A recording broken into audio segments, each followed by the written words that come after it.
బంగ్లాదేశ్ పరిణామాలపైన భారతదేశం చాలా ఆచితూచి స్పందిస్తోంది, వ్యూహాత్మకంగా అడుగులు వేస్తోంది. ఎందుకంటే ఇండియాకు చాలా స్టేక్స్ ఉన్నాయి. బంగ్లాదేశ్కు ఇండియాకు ల్యాండ్ బార్డర్ ఉంది. నాకు గుర్తున్నంత వరకు 3 వైపుల నుంచి ఇండియానే ఉంటుంది. 4000 కిలోమీటర్ల బార్డరు. చాలా చోట్ల పోరస్ బార్డర్స్ అంటారు, అంటే కట్టుదిట్టమైన భద్రత లేని సరిహద్దు ప్రాంతం ఉంటుంది.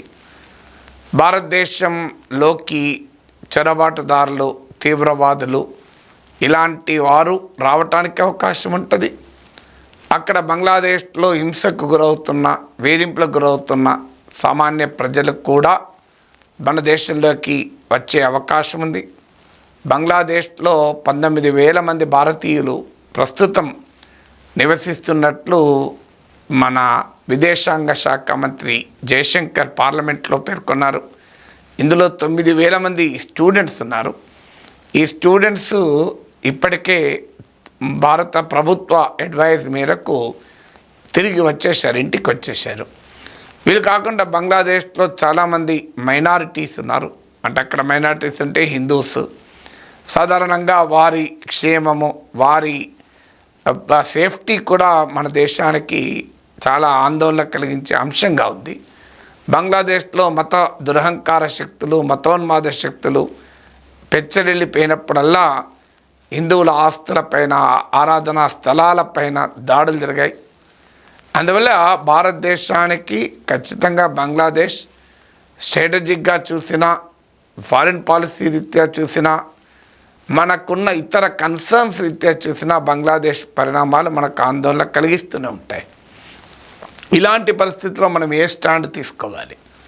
ఇప్పటి వరకు భారతదేశం మొదటి నుంచి కూడా, ఇప్పటివరకే కాదు, బంగ్లాదేశ్ విమోచన పోరాటం జరుగుతున్న కాలం నుంచి ఇప్పటి వరకు అవామీ లీగ్ పట్ల, షేక్ హసీనా, అంతకుముందు షేక్ ముజిబుర్ రెహమాన్ పట్ల భారతదేశం అనుకూలంగా ఉంటూ వచ్చింది.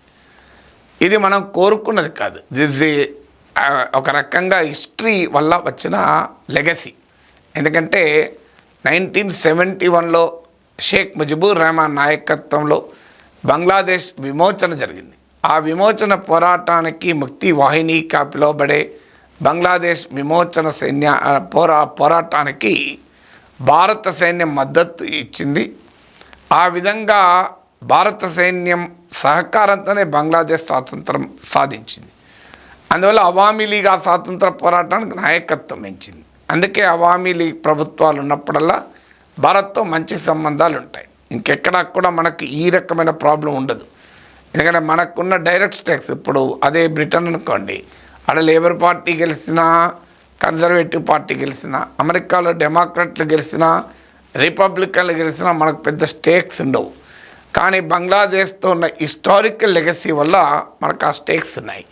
సో అందువల్ల ఇప్పుడు అవామీ లీగ్ ప్రభుత్వం పతనమై షేక్ హసీనా రాజీనామా చేసి ఇండియాలో ఉన్నారు ప్రస్తుతం. కనుక బంగ్లాదేశ్ పరిణామాలు భారత్పై అనివార్యంగా ప్రభావం చూపుతాయి. అందుకే ఇండియన్ గవర్నమెంట్ ఎలా స్పందిస్తాయి? దీనిపైన ఇప్పటివరకు మోడీ ప్రభుత్వం తీసుకున్న చర్యలు అప్రిషియేట్ చేయాలి. ఏకపక్షంగా ఏ రకమైన చర్యలు నరేంద్ర మోడీ ప్రభుత్వం తీసుకోలేదు. అన్ని పార్టీలను కాన్ఫిడెన్స్లోకి తీసుకుని పనిచేశారు. ఆల్ పార్టీ మీటింగ్ పెట్టారు. మీరు చూడండి, ఆల్ పార్టీ మీటింగ్ విజువల్స్ కూడా ఇక్కడ చూపెడుతున్నాను.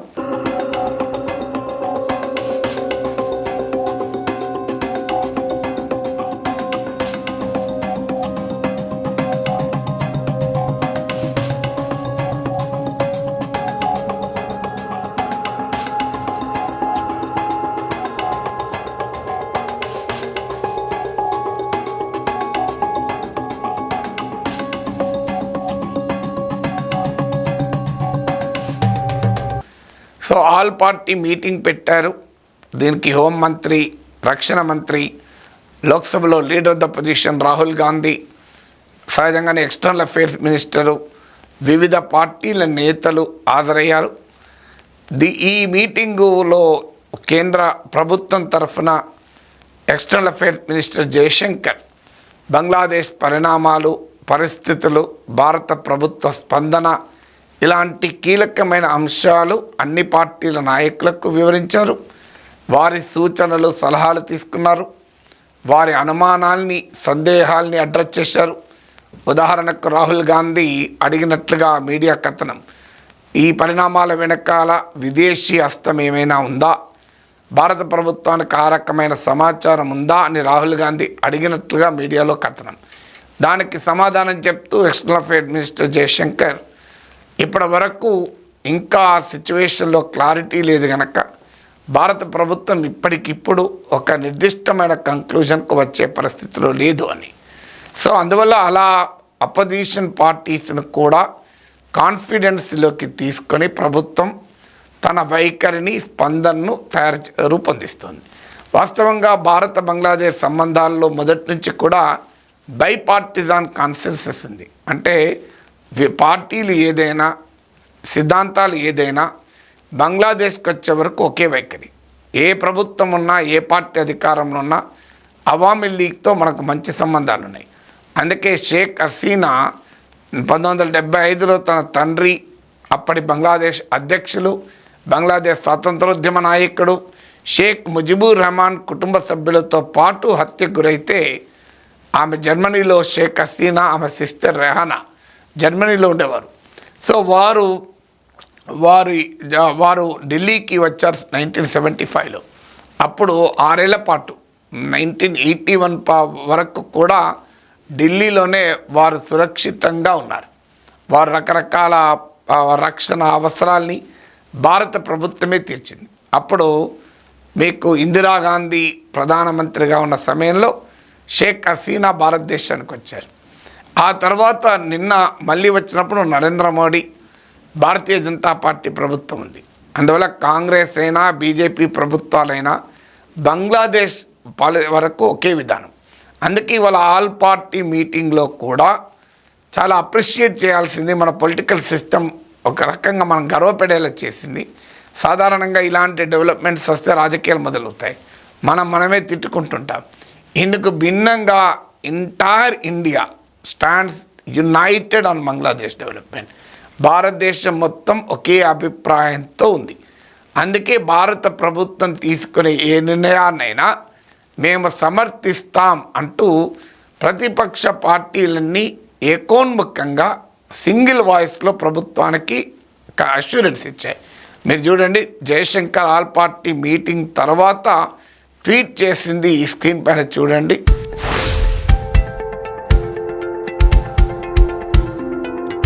సో ఆయన చాలా క్లియర్గా అపోజిషన్కు ధన్యవాదాలు చెప్తూ చాలా యునానిమస్గా యునైటెడ్గా భారత రాజకీయ వ్యవస్థ ఉన్న వాస్తవం కూడా మనకు కనబడుతుంది.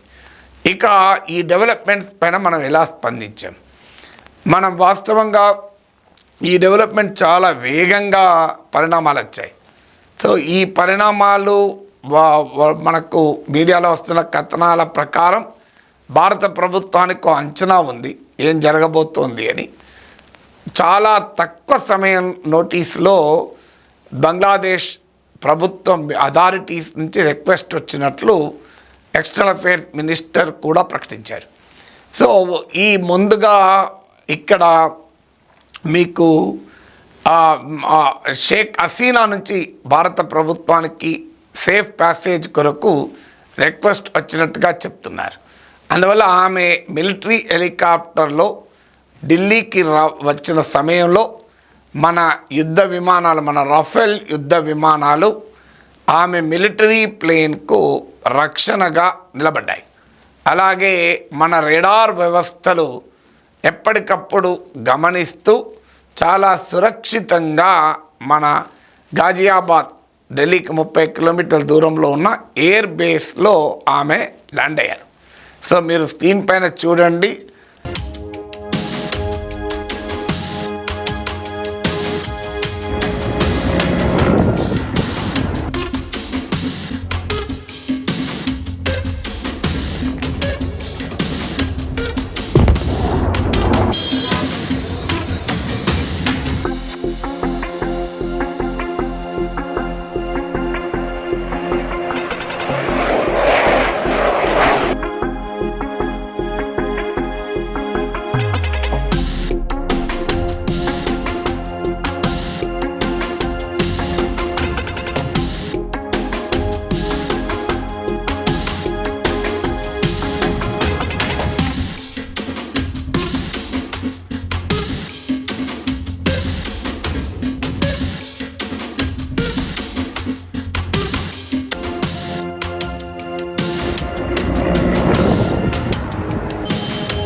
మనకు ఎలా ఒకవైపు బంగ్లాదేశ్లో నిరసనలు, మరోవైపు భారతదేశం ఆమెకు పూర్తి భద్రత కల్పిస్తూ మన రఫేల్ యుద్ధ విమానాల కవచంతో ఆమె సురక్షితంగా ఇండియాలో ల్యాండ్ అయినటువంటి పరిస్థితి. ఇక ల్యాండ్ అవడంతోనే మన అజిత్ దోవల్ ఆమెను కలిశారు, మన నేషనల్ సెక్యూరిటీ అడ్వైజర్, అలాగే డిప్యూటీ నేషనల్ సెక్యూరిటీ అడ్వైజర్ కలిశారు, మన ఫారెన్ సెక్రటరీ కలిశారు. ఆమె ప్రస్తుతానికి ఢిల్లీలోనే ఉన్నారు. తర్వాత ఫ్యూచర్ కోర్స్ ఆఫ్ యాక్షన్ ఏంటి అనేది చూస్తారు. ఇది హసీనా బంగ్లాదేశ్ నుంచి ఢిల్లీ వచ్చే వరకు. ఇక భారత ప్రభుత్వం అధికారికంగా పార్లమెంట్లో బంగ్లాదేశ్ పరిణామాలపై స్టేట్మెంట్ ఇచ్చారు. మీరు ముందు జయశంకర్ భారత విదేశాంగ శాఖ మంత్రి, చాలా seasoned diplomat, highly experienced, wisdom ఉన్నటువంటి మంత్రి, వన్ ఆఫ్ ది ఫైనెస్ట్ మినిస్టర్స్గా చెప్పచ్చు. చాలా స్పష్టంగా మోడీ ప్రభుత్వంలో ఉన్న ఒక నితిన్ గడ్కరీ, జయశంకర్ ఇలాంటి వారు చాలా పరిపక్వత కలిగిన, మెచ్యూరిటీ కలిగిన మినిస్టర్స్. సో జయశంకర్ పార్లమెంట్లో సీజన్డ్ ప్రొఫెషనల్ డిప్లొమాట్ కనుక చాలా జాగ్రత్తగా భారత పార్లమెంట్లో స్టేట్మెంట్ ఇచ్చారు. మీరు ముందుగా ఈ స్టేట్మెంట్ చూడండి. India-Bangladesh relations have been exceptionally close for many decades over many governments. Concern about recent violence and instability there is shared across the political spectrum. The violence continued through the month of July. Throughout this period, we repeatedly counseled restraint and urged that the situation be diffused through dialogue. Similar urgings were made to various political parties, political forces with whom we were in touch. At very short notice, she requested approval to come for the moment to India. We simultaneously received a request for flight clearance from the Bangladesh authorities. She arrived yesterday evening in Delhi. Speaker, sir, the situation in Bangladesh is still evolving. The Army Chief, General Waqar-uz-Zaman, addressed the nation on 5th August. He spoke about assuming responsibility and constituting an interim government. We are in close and continuous touch with the Indian community in Bangladesh through our diplomatic missions. There are an estimated 19,000 Indian nationals who usually live there, of which about 9,000 are students. The bulk of the students, however, have already returned to India in the month of July on the advice of the High Commission. In terms of our diplomatic presence, in addition to the High Commission in Dhaka, we have assistant High Commissions in Chittagong, Rajshahi, Khulna and Sylhet. It is our expectation that the host government will provide the required security protection for these establishments. We look forward to their normal functioning once the situation stabilizes. Speaker, sir, we are also monitoring the situation with regard to the status of minorities. There are reports of initiatives by various groups and organizations to ensure their protection and well-being. We welcome that. We welcome that and will naturally remain deeply concerned till law and order is visibly restored. Our border guarding forces have also been instructed to be exceptionally alert in view of this complex situation. Speaker, sir, in the last 24 hours, we have been in regular touch with the authorities in Dhaka. This is the situation as of now. So ఈ statement మీరు జాగ్రత్తగా పరిశీలిస్తే, ఎందుకంటే దీన్ని బంగ్లాదేశ్ చూస్తుంటుంది, ప్రపంచమంతటా అందరూ చూస్తుంటారు కనుక సహజంగానే ఆచితూచి మాట్లాడతాడు. సో ఇందులో క్లియర్గా మనము చాలా స్పష్టంగా కొన్ని అంశాలు చెప్పారు. ఒకటి, భారత ప్రభుత్వం ప్రోయాక్టివ్గా బంగ్లాదేశ్ పరిణామాల్లో ఏ పాత్ర పోషించలేదు. చాలా క్లియర్గా జయశంకర్ స్టేట్మెంట్లో మనకు కనబడింది. షేక్ హసీనా రిక్వెస్ట్ మేరకు, బంగ్లాదేశ్ అథారిటీస్ రిక్వెస్ట్ మేరకు మాత్రమే భారతదేశం సేఫ్ ప్యాసేజ్ ఇచ్చి ఢిల్లీలో ల్యాండ్ అయ్యేలా చేసింది. సో అందువల్ల ఈ నిర్ణయం భారతదేశానికి కాదు, మనం ఏ రకంగానూ ప్రొయాక్టివ్గా హసీనాను ఇక్కడికి తీసుకురాలేదు. ఇక రెండవది, ఆమె ఇక్కడే ఉంటుందా అనేది కూడా ఈ స్టేట్మెంట్ ప్రకారం అయితే ఇంకా అలాంటి నిర్ణయం ఏమీ జరగలేదు అని తెలుస్తుంది.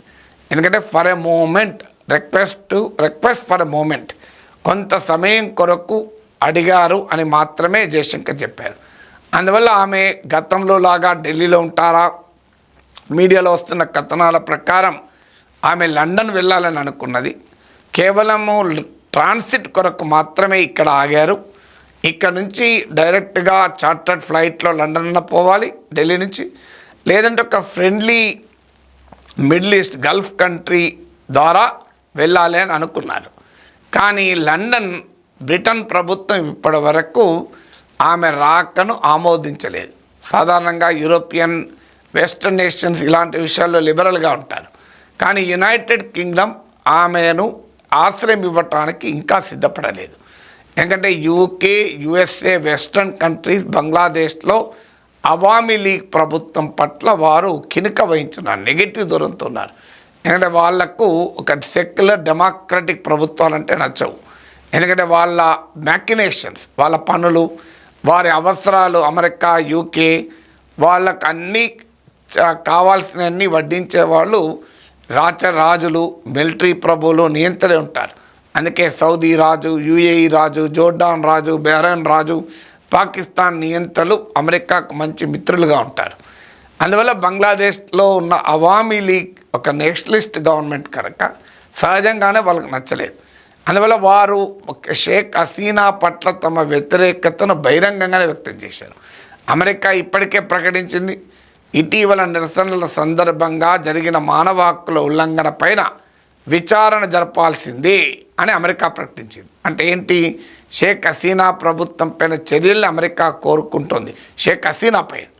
అలాగే యునైటెడ్ కింగ్డమ్ అయితే ఏకంగా యునైటెడ్ నేషన్స్, ఐక్యరాజ్య సమితి ఆధ్వర్యంలో ఈ పరిణామాలు, నిరసనలు, హింస, అరెస్టులు వీటన్నిటిపైన విచారణ జరిపించాలి అని బ్రిటన్ ప్రభుత్వం కోరింది. అందువల్ల పశ్చిమ దేశాలు షేక్ హసీనాకు వ్యతిరేకం గనక వారు ఆశ్రయం ఇవ్వటానికి ఆసక్తి చూపలేదు.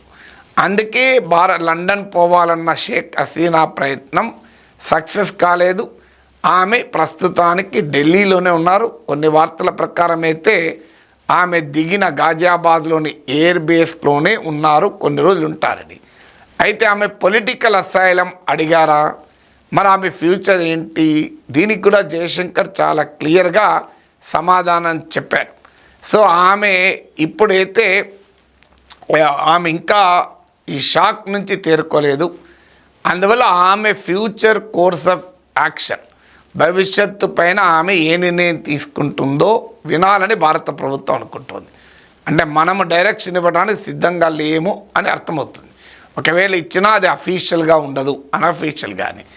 అందువల్ల ఆమె తన భవిష్యత్తును తేల్చుకుంటే తదనుగుణంగా భారతదేశం నిర్ణయం తీసుకుంటుంది. ఎందుకంటే ఈ ఆల్ పార్టీ మీటింగ్లో కూడా షేక్ హసీనాకు పొలిటికల్ అసైలం, రాజకీయ ఆశ్రయం ఇస్తున్నారా అనే ప్రశ్న వచ్చినప్పుడు ఇంకా ఆ దశ రాలేదు. ఎందుకంటే ఆమెతో ఈ విషయాలు మాట్లాడే పరిస్థితులు లేము. ఆమె షాక్లో ఉన్నారు. ఆమె తేరుకోనివ్వండి. ఆమంతటా ఆమె తన భవిష్యత్తు గురించి ఏదో ఒకటి చెప్తుంది, అప్పుడు భారతదేశం రియాక్ట్ అవుతుంది అని జయశంకర్ చెప్పినట్లు తెలుస్తోంది. సో అందువల్ల ఇప్పటికిప్పుడు మనము తొందరపడి షేక్ హసీనాకు ఏదో పొలిటికల్ అసైలం ఇచ్చి బంగ్లాదేశ్ ప్రభుత్వం, కొత్త ప్రభుత్వం వ్యతిరేకించే రాజకీయ నాయకురాలికి మనము రక్షణగా ఉన్నాము అన్న భావన పోకుండా ఉండాలని భారత ప్రభుత్వం చాలా డిప్లొమాటిక్గా వ్యవహరిస్తున్నట్టు తెలుస్తుంది. ఎందుకంటే మనకు అనుభవం ఉంది. ఇప్పటికి మనం దలైలామాకు స్పిరిచువల్ గ్రౌండ్స్లో ఆధ్యాత్మిక కారణాలు, రాజకీయ కారణాలని చెప్పలేదు. మనం అఫీషియల్గా ఆధ్యాత్మిక కారణాల రీత్యా టిబెటన్ స్పిరిచువల్ లీడర్ దలైలామాకు ఆశ్రయం ఇస్తున్నాం. అది ఇప్పటికీ భారత్ చైనా సంబంధాలలో ఒక ఇరిటెంట్గా మిగిలిపోయేది, ఒక ఇబ్బందికర అంశంగా. అందువల్ల రేపు షేక్ హసీనా, ఆమె సిస్టర్ రెహానా, లేదు ఇంకెప్పుడైనా ఆమె కుటుంబ సభ్యులు ఇండియాలో ఉండడం భారత బంగ్లాదేశ్ సంబంధాలకు కూడా ఇరిటెంట్గా ఉండే అవకాశం ఉంటుంది. అందుకే India is at to take stand. అదే సమయంలో భారతదేశం షేక్ హసీనాను డిజోన్ చేసుకోలేదు. ఎందుకంటే దశాబ్దాలుగా షేక్ హసీనా ప్రభుత్వంలో మనం ఇన్వెస్ట్ చేస్తున్నాం మన ఫారిన్ పాలసీని. అందుకే తొందరపాటు పడడం లేదు. ఇక కొత్త ప్రభుత్వంతో కూడా మనము వ్యవహరించడానికి సిద్ధపడుతున్నామని పార్లమెంట్లో ఎక్స్టర్నల్ అఫైర్స్ మినిస్టర్ ఇచ్చిన స్టేట్మెంట్ మీరు ఇంతకుముందు చూశారు. అది క్లియర్గా కనబడుతుంది. ఎందుకంటే ఆ స్టేట్మెంట్లో ఏమంటున్నాడు జయశంకర్, చాలా క్లియర్గా ఏం చెప్తున్నాడంటే, ఇటీవల కాలంలో నేను ఆ స్టేట్మెంట్లోని ఆపరేషనల్ పార్ట్ మాత్రమే మీకు చూపెట్టాను. మొత్తం స్టేట్మెంట్ మీరు సంసద్ టీవీలో ఉంది. ఆ టీవీలో బంగ్లాదేశ్ డెవలప్మెంట్స్ కూడా వివరించారు. అవన్నీ మనం ఆల్రెడీ చర్చించుకున్నాం కనుక ఆ పార్ట్ కాకుండా భారత ప్రభుత్వ వైఖరి మాత్రమే నేను మీకు చూపెట్టాను. సో ఆ వీడియోలో ఆయన క్లియర్గా ఆ స్టేట్మెంట్లు ఏమంటున్నాడు, లోక్సభలో రాజ్యసభలో సియోమోటోగా అంటే ప్రభుత్వం తనంతట తానే స్వచ్ఛందంగా ఇచ్చిన స్టేట్మెంట్ అది. ఆ స్టేట్మెంట్లో ఏమంటున్నారంటే, ఈ పరిణామాలు జరుగుతున్న సమయంలో అటు ప్రభుత్వానికి ఇటు తమతో సంప్రదించిన రాజకీయ పార్టీలకు మేము ఒకటే చెప్తూ వచ్చాం, డైలాగ్ ద్వారా చర్చల ద్వారా పరిష్కరించండి, శాంతియుతంగా పరిష్కరించుకోండి అని చెప్పాము అని భారత పార్లమెంట్లో విదేశాంగ మంత్రి అధికారిక స్టేట్మెంట్. అంటే ఇది దేన్ని సూచిస్తోంది? షేక్ హసీనా 300 మంది విద్యార్థులు మరణానికి కారణం. ఆమె ప్రభుత్వం విధించిన నిర్బంధం వల్ల 300 మంది విద్యార్థులు చనిపోయి ఉన్నారు. సో దానికి ఏ రకంగానూ భారతదేశానికి సంబంధం లేదు. మనము షేక్ హసీనా నిర్బంధాన్ని ఎండార్స్ చేయలేదు, షేక్ హసీనా యాక్షన్స్ను ఎండార్స్ చేయలేదు. అదే సమయంలో ఈ నిరసనలకు మనకు సంబంధం లేదు. మనం ఇది ఇంటర్నల్ అఫైర్స్గానే చూసాం. గతంలో కూడా భారత ప్రభుత్వం స్టేట్మెంట్ అదే, రిజర్వేషన్ల వ్యతిరేక పోరాటం జరుగుతున్నప్పుడు కూడా భారత ప్రభుత్వం ఓపెన్గా చెప్పింది అది అంతరంగిక వ్యవహారం, అది ఆ దేశమే పరిష్కరించుకుంటుంది అని. ఇవాళ పార్లమెంట్లో ఇచ్చిన స్టేట్మెంట్ ద్వారా జయశంకర్ ఏం చెప్తున్నాడు, మేము ఇరుపక్షాలకు చెప్పాము అంటున్నాడు. అంటే ప్రభుత్వానికి, హసీనా ప్రభుత్వానికి చెప్పాం డైలాగ్ ద్వారా పరిష్కరించుకోమని, అలాగే మాతో టచ్లో ఉన్న రాజకీయ శక్తులకు కూడా చెప్పామంటున్నారు. అంటే we are trying to have no detachment with the developments there. అంటే ఆ నిరసనకారులు సృష్టించిన హింసతో మనకు సంబంధం లేదు, వారిపైన జరిగిన నిర్బంధ కాండతో మనకు సంబంధం లేదు అని. ఇక కొత్త ప్రభుత్వం కొలువు తీరింది. ఈ ప్రభుత్వము స్థిరపడుతున్న సమయంలో మనము రియాక్ట్ కాదలుచుకోలేదు. We want that government to take on. అంటే ఇప్పుడు కొత్త ట్రాన్సిషన్ గవర్నమెంటు అధికారాన్ని చేపట్టి స్థిరపడాలి. మొదలు ఆ దేశంలో ఉన్న పరిస్థితులు స్టేబుల్ కావాలి. ఆ తర్వాత మనం అయితే ఈలోగా మన కన్సర్న్ వ్యక్తం చేశాం. పార్లమెంట్లో ఇచ్చిన స్టేట్మెంట్లో కూడా చాలా క్లియర్గా ఉంది ఎక్కడ ఉన్నటువంటి మైనారిటీ హిందువుల భద్రత గురించి. అయితే జయశంకర్ మాట కూడా చెప్పాడు, ఇప్పటికే మీడియాలో కథనాలు కూడా వస్తున్నాయి, బంగ్లాదేశ్లో స్టూడెంట్ గ్రూప్సే వాళ్ళంతటా వాళ్ళే టెంపుల్స్కు, చర్చ్లకు భద్రత కల్పిస్తున్నారని. అంటే వాళ్ళకి కూడా తెలుసు ఇందులో రాడికల్ ఇస్లామిక్ శక్తులు కూడా ఈ నిరసనలో పెనట్రేట్ అయ్యాయి. నిరసనకారులంతా రాడికల్ ఇస్లామిక్ శక్తులు కాదు, అందులో జమాతీ ఇస్లామీ లాంటి శక్తులు ఉన్నాయి, బంగ్లాదేశ్లోని జమాతీ ఇస్లామీ. సో అందువల్ల వారు కూడా కొన్ని ఆర్గనైజేషన్స్ కొంతమంది చొరవ తీసుకొని మైనార్టీలకు రక్షణ కల్పించే ప్రయత్నం చేస్తున్నారని దాన్ని కూడా పార్లమెంట్లో స్టేట్మెంట్లో జయశంకర్ స్టేట్మెంట్లో ఎక్నాలెడ్జ్ చేశారు. అందువల్ల చాలా క్లియర్గా మనము సిచ్యువేషన్ గమనిస్తున్నాం. కొత్తగా వస్తున్న ప్రభుత్వంతో కూడా టు డూ బిజినెస్ మనం సిద్ధపడుతున్నాం అనే సంకేతాన్ని కూడా ఇచ్చారు. ఎందుకంటే బంగ్లాదేశ్ మనకు నైబర్, అక్కడ ఏ ప్రభుత్వం ఉండాలో మనం నిర్ణయించలేము. అఫ్కోర్స్ ప్రభుత్వం ఉన్నప్పుడు మనకు అనుకూలంగా ఉండొచ్చు, కానీ మనకు నచ్చని ప్రభుత్వం ఉన్నా కూడా we have to learn to get on. ఎందుకంటే పొలిటికల్ జాగ్రఫీ అది మనకు కావాలనుకుంటే మారేది కాదు. అందువల్ల బంగ్లాదేశ్ ఆంతరంగిక వ్యవహారాలు మనకు నచ్చినా నచ్చకపోయినా అవి ఆ దేశ ఆంతరంగిక వ్యవహారాలు. అందువల్ల అక్కడ ఈ ప్రజలు ఏ ప్రభుత్వాన్ని కోరుకుంటే మనము ఆ ప్రభుత్వంతో బిజినెస్ చేయాల్సిందే. మన గతంలో కూడా అదే నేను తీసుకున్నాం. బంగ్లాదేశ్ విమోచనోద్యమానికి భారతదేశం మద్దతు ఇచ్చినప్పుడు పాకిస్తాన్ మనపైన ఆరోపించింది కూడా అదే, మా దేశాన్ని చీల్చడానికి భారతదేశం కుట్రలు పన్నుతుంది అంటే మనం అదే చెప్పాం. మాకు మీ దేశంలో ఏం జరుగుతుందో సంబంధం లేదు, మేము ప్రజలతో సంబంధాలు కలిగి ఉంటాం. ప్రజలు అక్కడ స్వాతంత్రాన్ని కోరుకున్నారు. మేము వారిపైన మారణహోమం జరిగింది. 30 లక్షల మంది ఊచకోత కోయించారు. జెనోసైడ్ జరిగింది. అందువల్ల మేము బంగ్లాదేశ్ విమోచన మద్దతు ఇచ్చామనే స్టాండ్ తీసుకున్నాం. ఇప్పుడు కూడా అవామీ లీగ్ అధికారంలో ఉంటుందా, బంగ్లా నేషనలిస్ట్ పార్టీ అధికారం ఉంటుందా, ఆర్మీ అధికారం ఉంటుందా, మనం కాదు డిసైడ్ చేయాల్సింది. బంగ్లాదేశ్ ప్రజలు డిసైడ్ చేయాలి. అందువల్ల బంగ్లాదేశ్ ప్రజలు ఏ ప్రభుత్వాన్ని కోరుకుంటే ఆ ప్రభుత్వంతో సంబంధాలు పెట్టుకోవాలి. ఎందుకంటే బంగ్లాదేశ్ కూడా మన దేశం అవసరం ఉంది, మనకు బంగ్లాదేశ్ అవసరం ఉంది. ఎందుకంటే బంగ్లాదేశ్ ఎగుమతి చేసే వస్తువులు ఆసియా ఖండంలో అత్యధికంగా కొనేది మన దేశమే. So India is the largest recipient of Bangladesh exports. అందువల్ల భారతదేశంతో సంబంధాలు లేకపోతే బంగ్లాదేశ్ ఎకానమీ ఆగిపోతుంది. సో అక్కడ బంగ్లాదేశ్ వారి ఎకనామిక్ ఇంట్రెస్ట్ రీత్యా కూడా భారతదేశంతో వారు రిలేషన్స్ ఉండాల్సిందే. ఎందుకంటే మనకు కూడా లాజిస్టిక్స్ రీత్యా అవసరం, ఎనర్జీ సప్లైస్ రీత్యా అవసరం, కనెక్టివిటీ రీత్యా అవసరం, అలాగే రెఫ్యూజీ క్రైసిస్ రాకుండా ఉండడానికి అవసరం, సెక్యూరిటీ రీత్యా టెర్రరిస్టుల చొరబాటు లేకుండా అవసరం. అందువల్ల ఇరు దేశాలకు కూడా అవసరాలు ఉన్నాయి. మనకు ప్రభుత్వాలు నచ్చచ్చు, నచ్చకపోవచ్చు, కానీ we have to deal with the situation as it evolves. ఇది భారత ప్రభుత్వం స్పష్టంగా సిద్ధపడుతున్నట్టుగా కనబడుతుంది. ఎలాగైతే బంగ్లాదేశ్ రాజకీయ వ్యవస్థ, మన దేశంలో కాంగ్రెస్ ప్రభుత్వం ఉన్నా, బీజేపీ ప్రభుత్వం ఉన్నా, భారతదేశంతో సంబంధాలు అలాగే ఉన్నాయి. ఇప్పుడు అవామీ లీగ్ అధికారంలో ఉన్నప్పుడు గతంలో కాంగ్రెస్ మన్మోహన్ సింగ్ ప్రభుత్వానికి షేక్ హసీనా చాలా క్లోజ్, అలాగే నరేంద్ర మోడీ ప్రభుత్వానికి కూడా క్లోజ్. మోడీ 3వ అధికారంలోకి వచ్చాక కూడా షేక్ హసీనా పర్యటించొచ్చారు. అలాగే G20 శిఖరాగ్ర సభ జరిగితే సౌత్ ఏషియా నుంచి మనం ఒక్కొక్కే దేశాన్ని ఆహ్వానించాం, బంగ్లాదేశ్ను. సో అందువల్ల పార్టీలకు అతీతంగా ఎలా మన దేశంతో బంగ్లాదేశ్ సంబంధాలు పెట్టుకుందో, బంగ్లాదేశ్లో కూడా పార్టీలకు అతీతంగా మనం సంబంధాలు పెట్టుకోవాల్సిందే.